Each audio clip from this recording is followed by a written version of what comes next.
हरिओम मित्रों, आप सभी का गणेश टीचिंग एकेडमी में स्वागत है। मैं गणेश यादव आप सभी के लिए यूजीसी नेट जीआरएफ इकाई 2 के अंतर्गत छायावाद भाग 1 लेकर आए हैं, जो आपके हिंदी साहित्य के लिए अति महत्वपूर्ण है।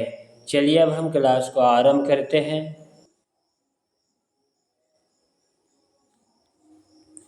सबसे पहले हम छायावाद की परिभाषा को देखते हैं। आधुनिक हिंदी साहित्य के इतिहास में द्विवेदी युग के बाद हिंदी की जिस काव्य धारा ने हिंदी साहित्य को आगे बढ़ाया उसे छायावाद कहते हैं। विषय वस्तु की दृष्टि से स्वच्छंद प्रेम भावना, प्रकृति में मानवीय क्रियाकलापों व भाव व्यापारों के आरोपण तथा कला की दृष्टि से रचनात्मकता प्रधान नवीन अभिव्यंजना पद्धति आदि छायावादी काव्य की मूल विशेषता है। अनेक विद्वानों ने छायावाद की परिभाषा किया है। प्रमुख विद्वान एवं उनके द्वारा दी गई छायावाद की परिभाषाएं निम्नलिखित है। डॉक्टर नागेंद्र ने छायावाद को परिभाषित करते हुए कहा कि स्थूल के प्रति सूक्ष्म के विद्रोह को छायावाद कहा जाता है। दूसरा, प्रकृति पर चेतना के आरोप को भी छायावाद कहा गया है। तीसरा, आचार्य रामचंद्र शुक्ल ने छायावाद को परिभाषित करते हुए कहा है कि प्रस्तुत के स्थान पर उसकी व्यंजना करने वाले छाया के रूप में अप्रस्तुत कथन को छायावाद कहा जा सकता है।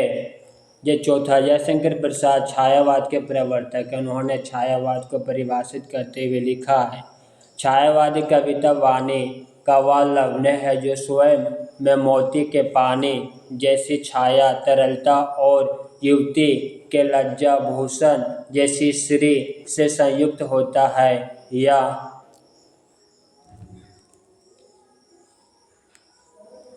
तरल छाया और लज्जा श्री ही छायावादी कवि की वाणी का सौंदर्य है। जयशंकर प्रसाद, सुमित्रा नंदन पंत, सूर्यकांत त्रिपाठी निराला और महादेवी वर्मा छायावाद के आधार स्तंभ कहे जाते हैं।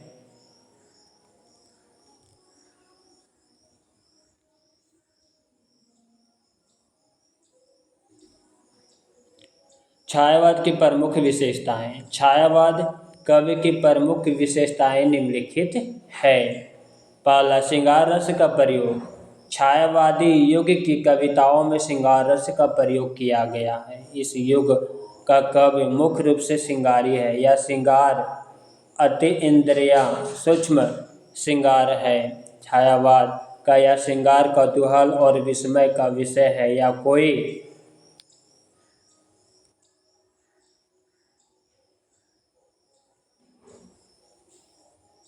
उपभोग की वस्तु नहीं है, इसकी अभिव्यंजना में कल्पना एवं सूक्ष्मता है। दूसरा, व्यक्तिवाद की प्रधानता। छायावादी कवियों ने अपनी कविताओं में व्यक्तिगत भावनाओं को अभिव्यक्त किया है। उन्होंने कविताओं के माध्यम से अपने सुख दुख और हर्ष शोक वाणी प्रदान करते हुए प्रस्तुत किया है।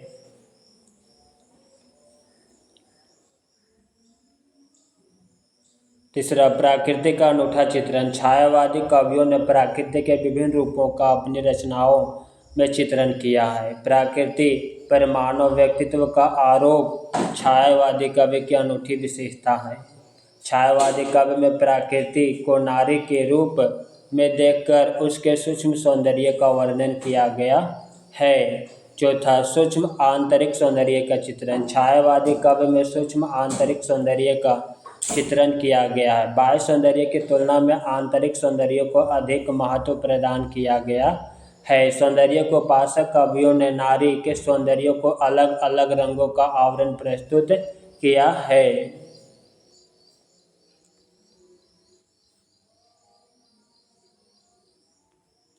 पांचवा, काव्य में वेदना और करुणा की अधिकता। छायावादी काव्य में वेदना और करुणा की अधिकता पाई जाती है। छायावादी युग के समाज के करुणामयी होने का प्रमुख कारण हृदयगत भावों की अभिव्यक्ति की अपूर्णता, अभिलाषाओं की विफलता, प्रेयसी की निष्ठुरता और सौंदर्य की नश्वरता, मानवीय दुर्बलताओं के प्रति संवेदनशील, प्राकृतिक की रहस्यमयता आदि है।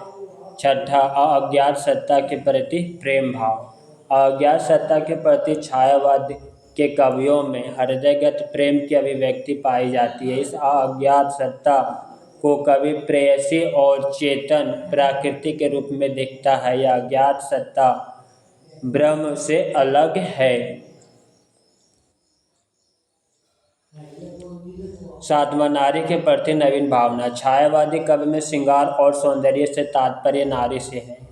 नारी केवल प्रेम की पूर्ति का साधन मात्र नहीं है, यह भाव जगत की सुकुमार देवी है। रीतिकालीन नारी के विपरीत छायावादी नारी अधिक सजग थी, उसे सम्मानजनक स्थान प्रदान किया गया था। आठवां, जीवन दर्शन।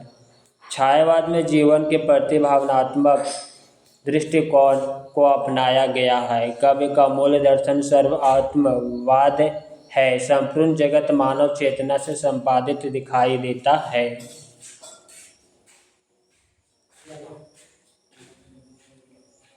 नौवां, अभिव्यंजना शैली का प्रयोग। छायावादी कवियों ने अपनी भावनाओं को अभिव्यक्त करने हेतु प्रतीकात्मक और लक्षणिक शैली का प्रयोग किया है। कवियों ने भाषा में अविधा के स्थान पर लक्षणा तथा व्यंजना का उपयोग किया है। जयशंकर प्रसाद का साहित्यिक परिचय। जन्म 1889 ईस्वी। जन्म स्थान काशी। सुगनी साहू परिवार में उत्तर प्रदेश में जन्म हुआ।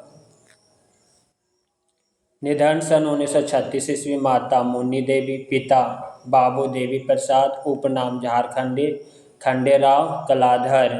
झारखंडी प्रसाद के बचपन में पुकारा जाता था। खंडेराव प्रसाद को बचपन में पुकारा जाता था। कलाधर इस नाम से ब्रज भाषा में कवि रचना करते थे।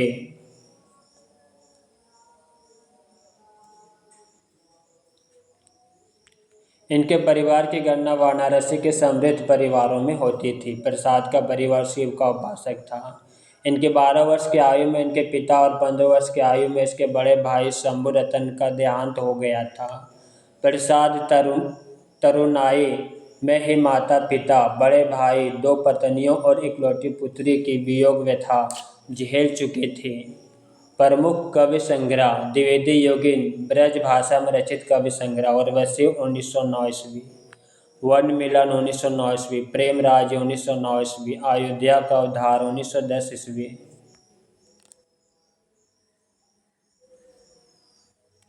शोक उच्चवास 1910 ईस्वी। प्रभुवाहन ग्रंथ 1911 ईस्वी। द्विवेदी योगिन खड़ी बोली में रचित काव्य। कानन कुसुम 1913 ईस्वी। खड़ी बोली कविताओं का प्रथम संग्रह। करुणालय 1913 ईस्वी। प्रेम पथिक 1913 ईस्वी। महाराणा का महत्व 1914 ईस्वी। छायावादी काव्य रचनाएं। झरना 1918, आंसू 1925 ईस्वी, लहर 1933 ईस्वी। 43 कविताएं हैं। काव्यानी 1935 ईस्वी। प्रसिद्ध कहानी संग्रह प्रसाद जी का। कुल 69 कहानियाँ लिखी जो 5 संग्रहों में संकलित है। छाया कहानी 1912, प्रतिध्वनि 1926, आकाशदीप 1929, आंधी 1931, इंद्रजाल 1936 ईस्वी। प्रमुख कहानियाँ। पुरस्कार। देवव्रत, ममता, सालवती, बेडी, गुंडा। अति अर्थात प्रक कहानियाँ। नीरा, मधुआ, गुंडा, छोटा जादूगर। उपन्यास में कंकाल 1929, तितली 1934, इरावती जो कि अपूर्ण रचना है। नाटक में दुरात्मा दुर्योधन के प्रति युधिष्ठिर की सजगता का चित्रण। धर्म को राजा सदा जग होवे, यही नाटक का मूल चेतना है। दूसरा नाटक कल्याणी परिणय 1912 ईस्वी। इसमें मौर्य वंश के प्रथम प्रतापशाली शासक चंद्रगुप्त मौर्य का इतिहास इस एकांकी में वर्णित है। इस एकांकी को चंद्रगुप्त नाटक के चतुर्थ अंक में थोड़े परिवर्तन एवं परिवर्धन के साथ शामिल किया गया है। तीसरा नाटक करुणालय 1913 ईस्वी। वैदिक कालीन यज्ञ और हिंसा के विरोध में करुणा की प्रतिष्ठा। नाटक का अंत इस प्रकार हुआ है: करुणा, वरुणालय, जगदीश, दयानिधि और जय जय विश्व के आधार। प्रायश्चित नाटक 1914 ईस्वी। इसमें देशद्रोह के लिए जयचंद्र को प्रायश्चित कराना है का वर्णन किया गया है। पांचवा राजश्री 1920 ईस्वी। इसे रूपक में राजश्री का चरित्र को उद्घाटित किया गया है। विशाख नाटक 1921 ईस्वी। प्रेम की विजय, प्रसाद की पराजय तथा असत व्यक्ति का हृदय परिवर्तन का नाटक है। अजातशत्रु नाटक 1922 ईस्वी। अतीत के गौरव गान के साथ साथ योगिन पुनः जागरण एवं उद्बोधन से ओतप्रोत यह नाटक असत प्रवृत्तियों पर सत्य प्रवृत्तियों की विजय एवं लोक मंगल के महान उपदेश्य से युक्त है।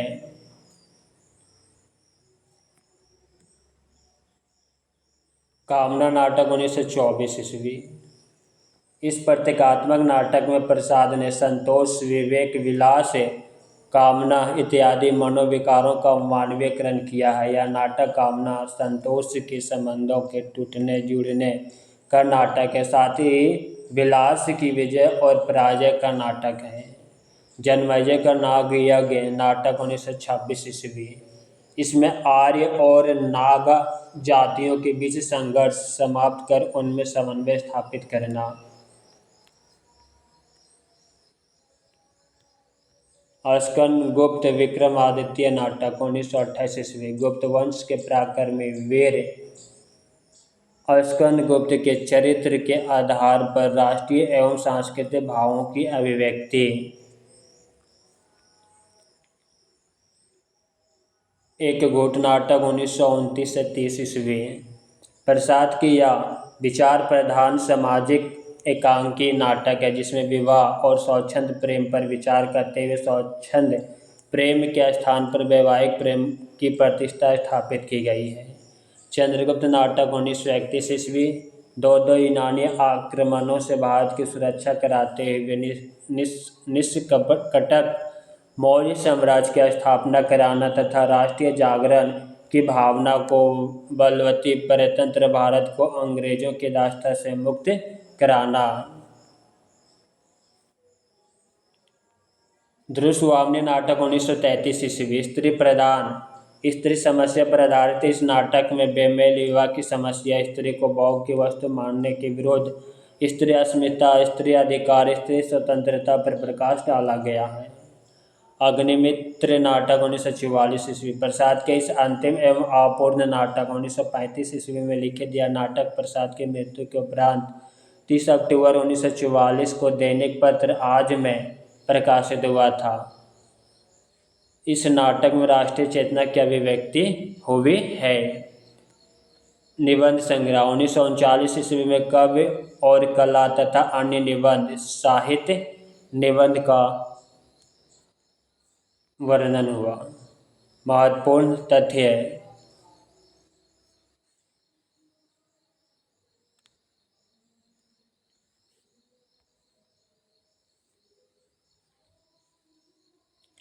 काव्यानि महाकाव्य पर मंगला प्रसाद पारितोषिक प्राप्त हुआ। अयोध्या का उद्धार कविता में लव द्वारा अयोध्या को पुनः बसाने की कथा। प्रेम पथिक पहले 1909 ईस्वी में ब्रज भाषा में लिखा गया, फिर 1914 ईस्वी में खड़ी बोली में रूपांतरित किया गया।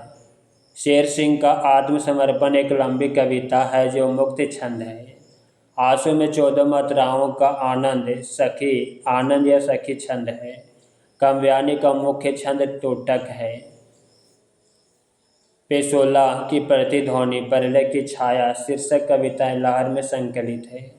जयशंकर प्रसाद नामक पुस्तक के रचयिता नंद दुलारे वाजपेयी है। काव्यानि शतपथ ब्राह्मण के 8वें अध्याय से ली गई है।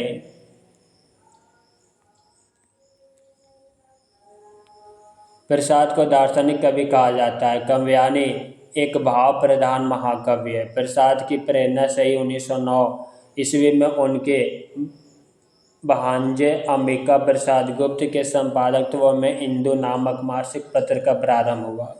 काव्यानी में प्रत्यवज्ञ दर्शन की पुष्टि हुई है। पंत प्रसाद और मैथिशरण गुप्त की रचना रामधारी सिंह दिनकर ने की थी। आंसू की प्रथम पंक्तियाँ अवकाश वाला है किनको सुनने को करुण कथाएं। आंसू प्रथम संस्करण में व्यक्तिगत वेदना को महत्व है। आंसू नाम का नामकरण और छंद मैथिशरण गुप्त ने दिया था।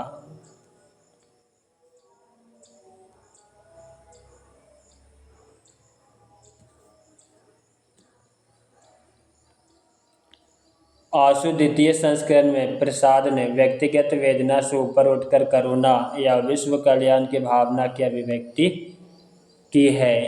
काव्यानी में प्रतीक योजना मनु मन का, श्रद्धा हृदय का, ईड़ा बुद्धि का, मानव का।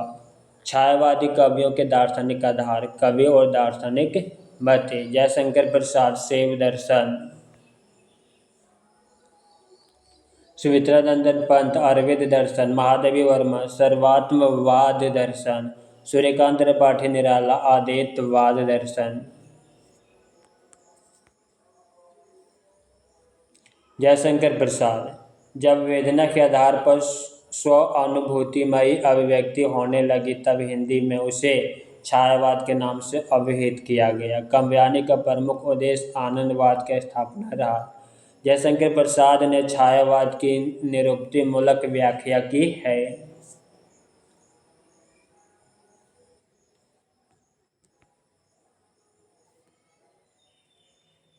चित्राधार प्रसाद की ब्रज भाषा की रचनाओं का संग्रह जो 2 भागों में प्रकाशित हुआ। प्रथम 1918 ईस्वी और द्वितीय 1928 ईस्वी। काव्यानी में 15 सर्ग है। पहला चिंता, दूसरा आशा, तीसरा श्रद्धा, चौथा काम, पांचवा वासना, छठा लज्जा, सातवां कर्म, आठवां ईर्ष्या,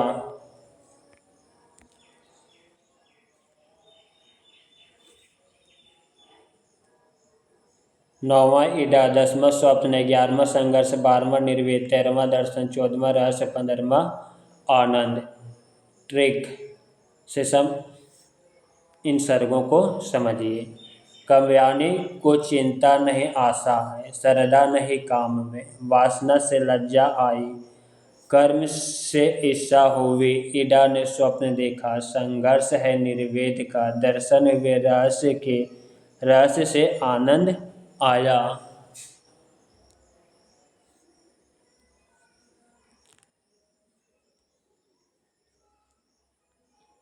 जयशंकर प्रसाद द्वारा रचित झरना 1918 को छायावाद की प्रथम रचना माना जाता है। झरना को छायावाद की प्रथम प्रयोगशाला कहा जाता है। प्रसाद कृत प्रथम कविता सावन पंचक सन 1906 ईस्वी में भारतेंदु पत्रिका में कलाधर उपनाम से प्रकाशित हुई। प्रसाद के तिरुवसी एक चंपू काव्य है। आंसू 133 छंदों का विरह प्रधान स्मृति काव्य है। आंसू को हिंदी का मेघदूत कहा जाता है।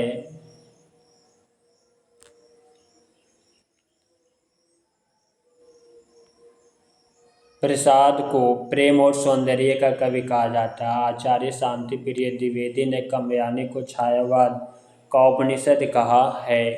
प्रेम पथिक की कथावस्तु श्रीधर पाठक द्वारा अनुदित एकांतवासी योगी से मिलता है। डॉक्टर नागेंद्र ने काव्यानी को मानव चेतना के विकास का महाकाव्य कहा। मुक्तिबोध ने काव्यानी को फैंटेसी कहा है। छायावादी काव्य की बृहत्त्रयी में जयशंकर प्रसाद, सुमित्रानंदन पंत और सूर्यकांत त्रिपाठी निराला जी शामिल हैं। छायावाद काव्य की लघुत्रयी में महादेवी वर्मा, राम कुमार वर्मा और भगवती चरण वर्मा है।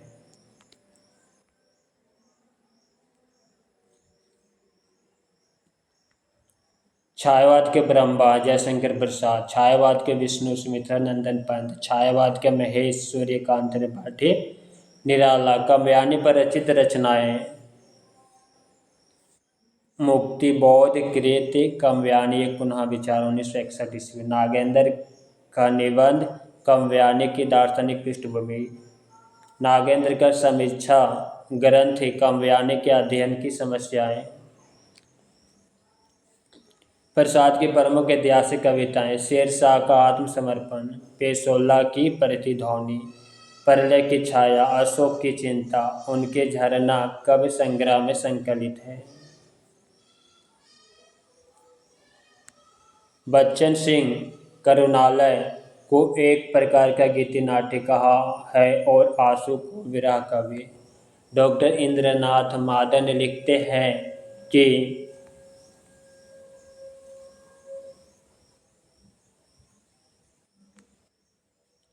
प्रसाद गंभीर और शांत प्रकृति के थे। कभी किसी कवि सम्मेलन या सभा परिपाटी में नहीं जाते थे। शायद ही उन्होंने कभी किसी कवि सम्मेलन में कविता पढ़ी हो। वे कटु से आलोचना का भी कभी उत्तर नहीं देते थे। वे शिव के उपासक थे और मांस मदिरा से दूर रहते थे।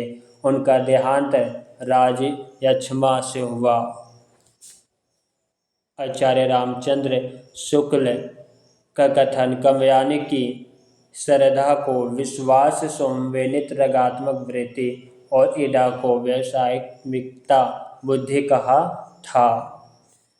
आचार्य रामचंद्र शुक्ल का कथन अधिमधुचर्य का अतिरेक और रहस्य की प्रवृत्ति बाधक न होती तो इस कवि के भीतर मानवता की योजना शायद अधिक पूर्ण और सुव्यवस्थित रूप में चित्रित होती। प्रमुख पंक्तियाँ। काव्यानि की प्रथम पंक्तियाँ। पहला, तुम भूल गए पुरुषत्वों में कुछ सत्ता है नारी की। दूसरा, औरों को हंसते देख मनु हंसो और सुख पाओ, अपने सुख को विस्तृत कर लो, सबको सुखी बनाओ। तीसरा पंक्ति, नील परिधान बीच सुकुमार, खुल रहा मृदुल अधखुला अंग, खिला हो जो बिजली का फूल, मेघ बन बिच गुलाबी रंग। चौथा पंक्ति, बीती विवारी जागरी, अंबर पर घट में डूबे रही, तारा घट उषा नगरी। पांचवा पंक्ति, बांधा था विधु को किसने इन काली जंजीरों से, मणियों वाले फनियों का मुख क्यों भरा हुआ है हीरों से। छठा पंक्ति, जो घनीभूत पीड़ा थी मस्तक में स्मृति सी छाई, दुर्दिन में आंसू बनकर वह आज बरसने आई।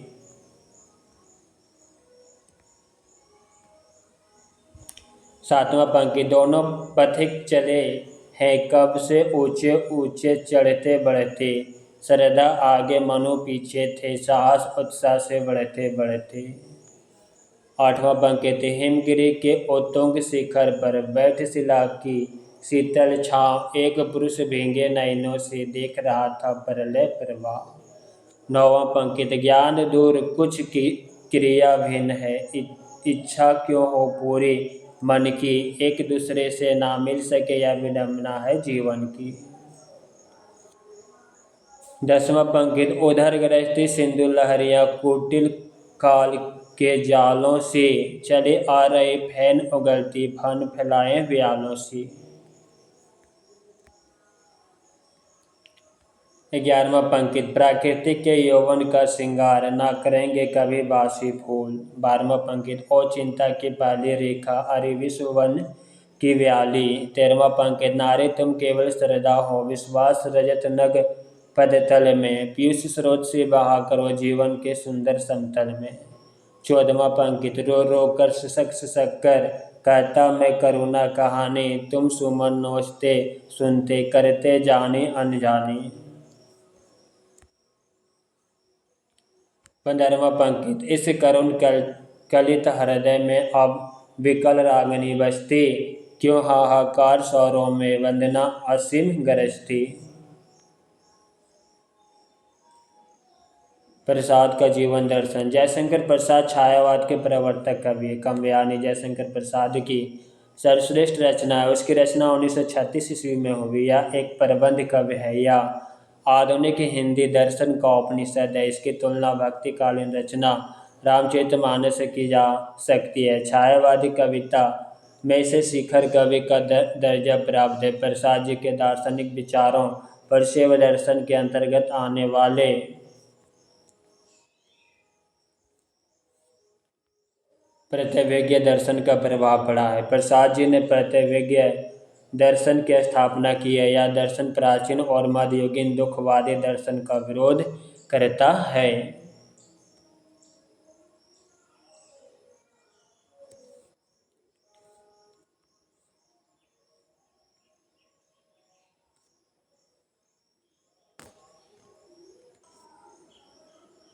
मित्रों, आज की क्लास यहीं पे समाप्त करते हैं। क्लास कैसा लगा कमेंट बॉक्स में अवश्य लिखिएगा, साथ ही अपने मित्रों को शेयर करना मत भूलिएगा। नेक्स्ट क्लास में मिलते हैं हम सूर्यकांत त्रिपाठी निराला जी को लेकर। हरि ओम।